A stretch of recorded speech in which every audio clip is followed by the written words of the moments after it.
Hello, everybody, and welcome to today's Reading Through the Bible in 365. Today we are going to be focusing on Deuteronomy chapters 32, 33, and 34, and then Mark chapter 15, verses 28 to 47. We're getting started in Deuteronomy with chapter 32. Listen, O heavens, and I will speak. Hear, O earth, the words that I say.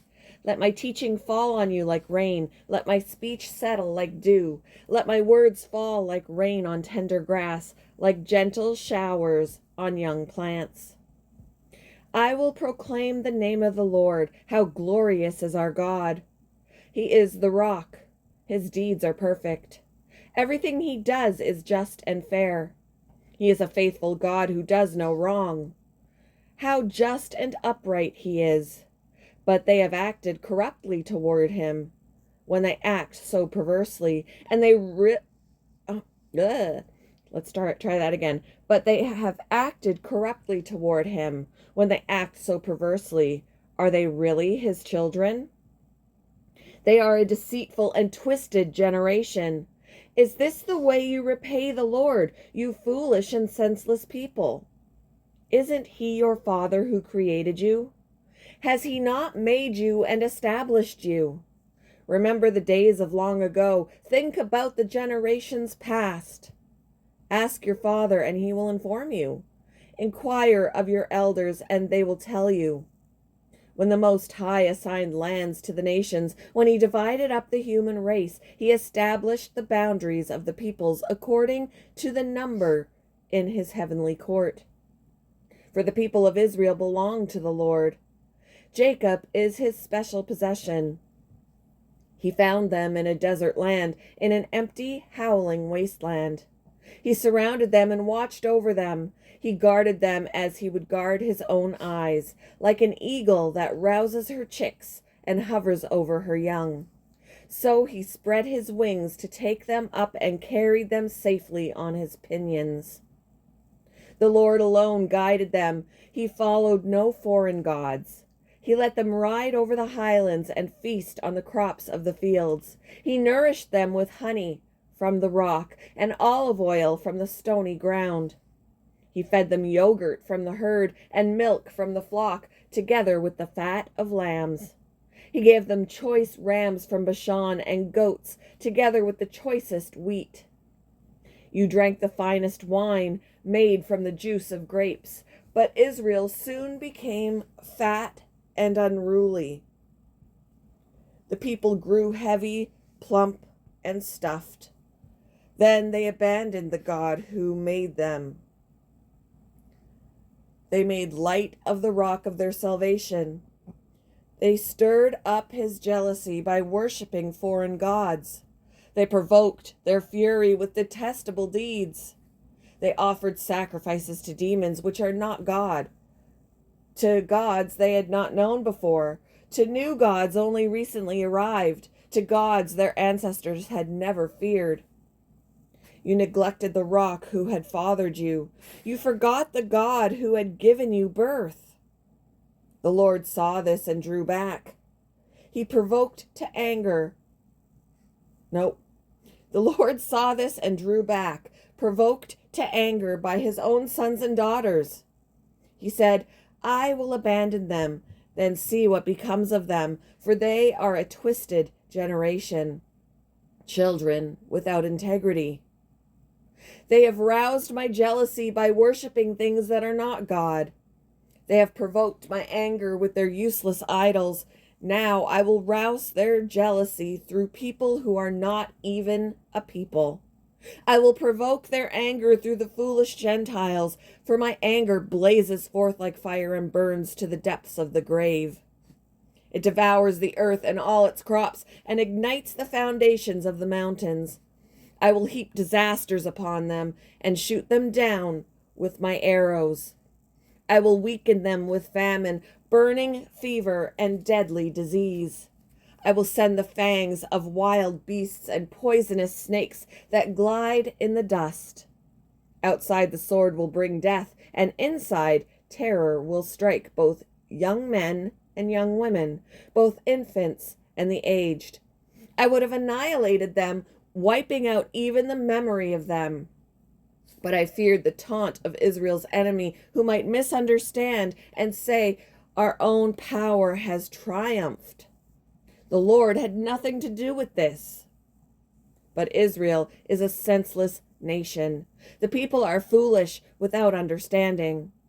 Oh, that they were wise and could understand this. Oh, that they might know their fate. How could one person chase 1,000 of them and 2 people put 10,000 to flight unless their rock had sold them, unless the Lord had given them up? But the rock of our enemies is not like our rock, as even they recognize. Their vine grows from the vine of Sodom, from the vineyards of Gomorrah. Their grapes are poison, and their clusters are bitter. Their wine is the venom of serpents, the deadly poison of cobras. The Lord says, am I not storing up these things, sealing them away in my treasury? I will take revenge. I will pay them back. In due time, their feet will slip. Their day of disaster will arrive, and their destiny will overtake them. Indeed, the Lord will give justice to his people, and he will change his mind about his servants. When he sees their strength is gone and no one is left, slave or free, then he will ask, where are their gods, the rocks they fled for refuge? Where now are those gods who ate the fat of their sacrifices and drank the wine of their offerings? Let those gods arise and help you. Let them provide you with shelter. Look, now I myself am he. There is no other God but me. I am the one who kills and gives life. I am the one who wounds and heals. No one can be rescued from my powerful hand. Now I raise my hand to heaven and declare, as surely as I live, when I sharpen my flashing sword and begin to carry out justice, I will take revenge on my enemies and repay those who reject me. I will make my arrows drunk with blood, and my sword will devour flesh, the blood of the slaughtered and the captives, and the heads of the enemy leaders. Rejoice with them, you heavens, and let all of God's angels worship him. Rejoice with his people, you Gentiles, and let all the angels be strengthened in him. For he will avenge the blood of his children. He will take revenge against his enemies. He will repay those who hate him and cleanse his people's land. So Moses came with Joshua, son of Nun, and recited all the words of this song to the people. When Moses had finished reciting all these words to the people of Israel, he added, take to heart all the words of warning I have given you today. Pass them on as a command to your children, so they will obey every word of these instructions.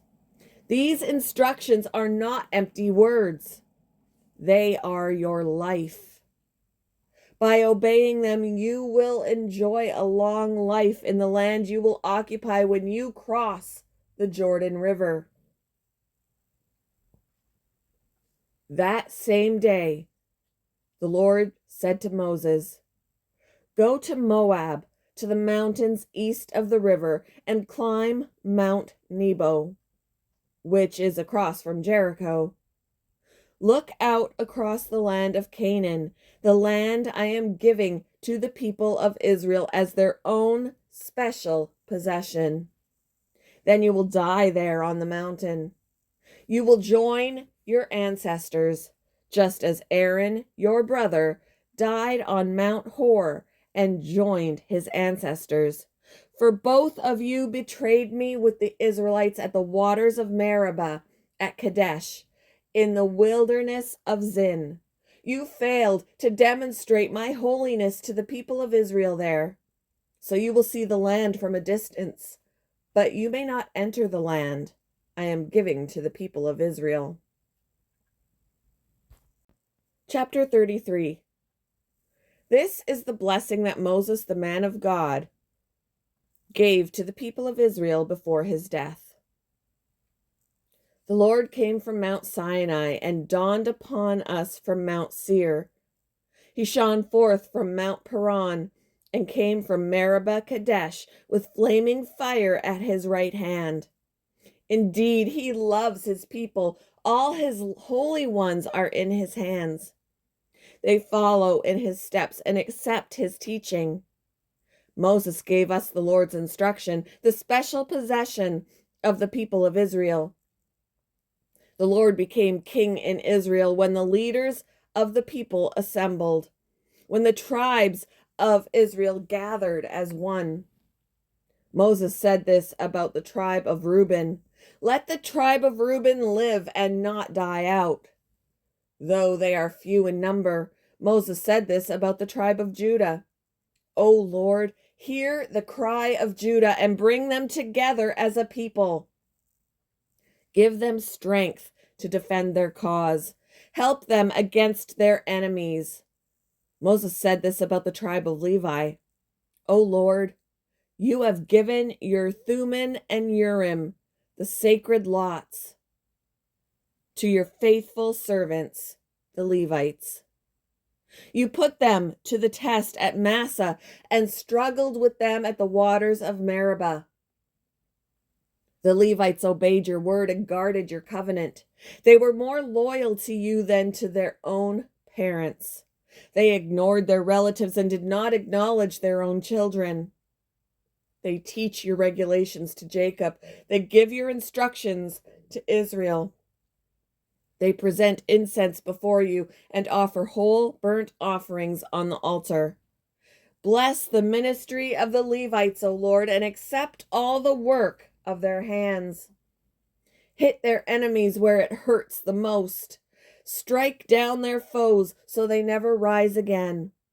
Moses said this about the tribe of Benjamin. The people of Benjamin are loved by the Lord and live in safety beside him. He surrounds them continuously and preserves them from every harm. Moses said this about the tribes of Joseph. May their land be blessed by the Lord with the precious gift of dew from the heavens and water from beneath the earth, with the rich fruit that grows in the sun and the rich harvest produced each month, with the finest crops of the ancient mountains and the abundance from the everlasting hills, with the best gifts of the earth and its bounty, and the favor of the one who appeared in the burning bush. May these blessings rest on Joseph's head, crowning the brow of the prince among his brothers. Joseph has the majesty of a young bull. He has the horns of a wild ox. He will gore distant nations, even to the ends of the earth. This is my blessing for the multitudes of Ephraim and the thousands of Manasseh.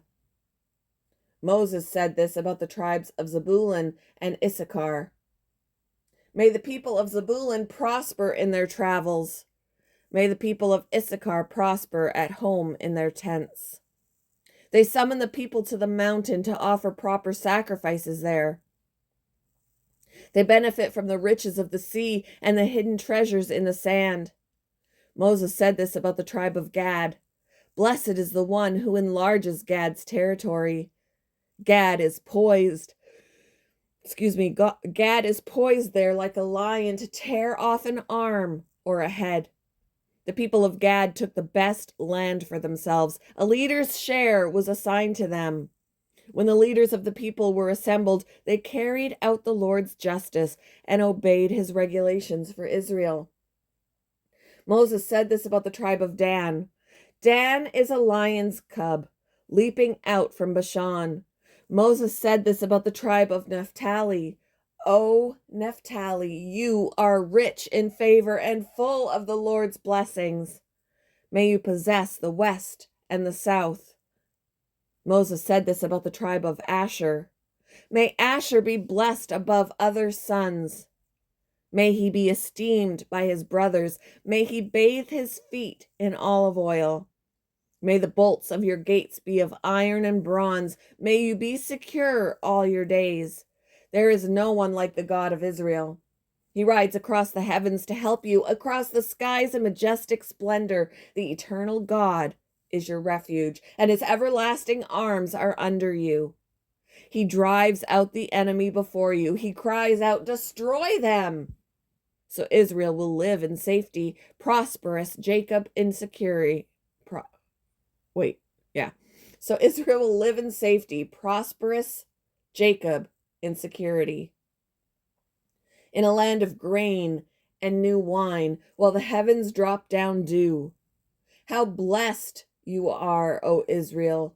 Who else is like you, a people saved by the Lord? He is your protecting shield and your triumphant sword. Your enemies will cringe before you, and you will stomp on their backs. Chapter 34. Then Moses went up to Mount Nebo and the plains of Moab and climbed Pisgah Peak, which is across from Jericho.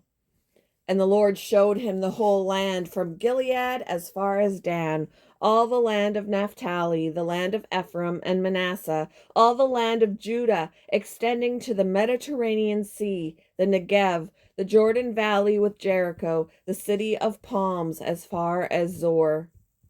Then the Lord said to Moses, "This is the land I promised on oath to Abraham, Isaac, and Jacob, when I said, I will give it to you." No, when I said, "I will give it to your descendants." I have now allowed you to see it with your own eyes, but you will not enter the land. So Moses, the servant of the Lord, died there in the land of Moab, just as the Lord had said. The Lord buried him in a valley near Beth Peor in Moab, but to this day no one knows the exact place. Moses was 120 years old when he died. Yet his eyesight was clear, and he was as strong as ever. The people of Israel mourned for Moses on the plains of Moab for 30 days, until the customary period of mourning was over. Now Joshua, son of Nun, was full of the spirit of wisdom, for Moses had laid his hands on him. So the people of Israel obeyed him, doing just as the Lord had commanded Moses. There has never been another prophet in Israel like Moses, whom the Lord knew face to face. The Lord sent him to perform all the miraculous signs and wonders in the land of Egypt against Pharaoh and all his servants and his entire land. With mighty power, Moses performed terrifying acts in the sight of all Israel. Moving on to Mark chapter 15, and I had said starting at verse 28, but we left off on verse 27, and apparently it goes directly to verse 29. There is no 28, so we're going to start at verse 29 and finish the chapter. The people passing by shouted abuse, shaking their heads in mockery. "Ha! Look at you now!" they yelled at him. "You said you were going to destroy the temple and rebuild it in 3 days. Well then, save yourself and come down from the cross." The leading priests and teachers of religious law also mocked Jesus.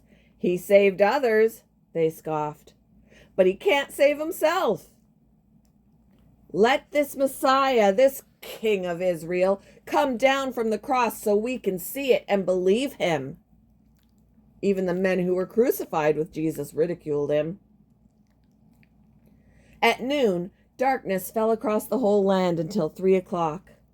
Then at 3:00, Jesus called out with a loud voice, "Eloi, Eloi, lama sabachthani," which means, my God, why have you abandoned me?" Some of the bystanders misunderstood and thought he was calling for the prophet Elijah. One of them ran and filled a sponge with sour wine, holding it up to him on a reed stick so he could drink. "Wait," he said. "Let's see whether Elijah comes to take him down." Then Jesus uttered another loud cry and breathed his last. And the curtain in the sanctuary of the temple was torn in two from top to bottom. When the Roman officer who stood facing him saw how he had died, he exclaimed, "This man truly was the Son of God." Some women were there, watching from a distance, including Mary Magdalene, Mary, the mother of James, the younger, and of Joseph, and Salome. They had been followers of Jesus and had cared for him while he was in Galilee. Many other women who had come with him to Jerusalem were also there. This all happened on Friday, the day of preparation, the day before the Sabbath. As evening approached, Joseph of Arimathea took a risk and went to Pilate and asked for Joseph's. Joseph of Arimathea took a risk and went to Pilate and asked for Jesus' body. Joseph was an honored member of the High Council, and he was waiting for the kingdom of God to come. Pilate couldn't believe that Jesus was already dead, so he called for the Roman officer and asked if he had died yet. The officer confirmed that Jesus was dead, so Pilate told Joseph he could have the body. Joseph bought a long sheet of linen cloth. Then he took Jesus' body down from the cross, wrapped it in the cloth, and laid it in a tomb that had been carved out of the rock. Then he rolled a stone in front of the entrance. Mary Magdalene and Mary, the mother of Joseph, saw where Jesus' body was laid.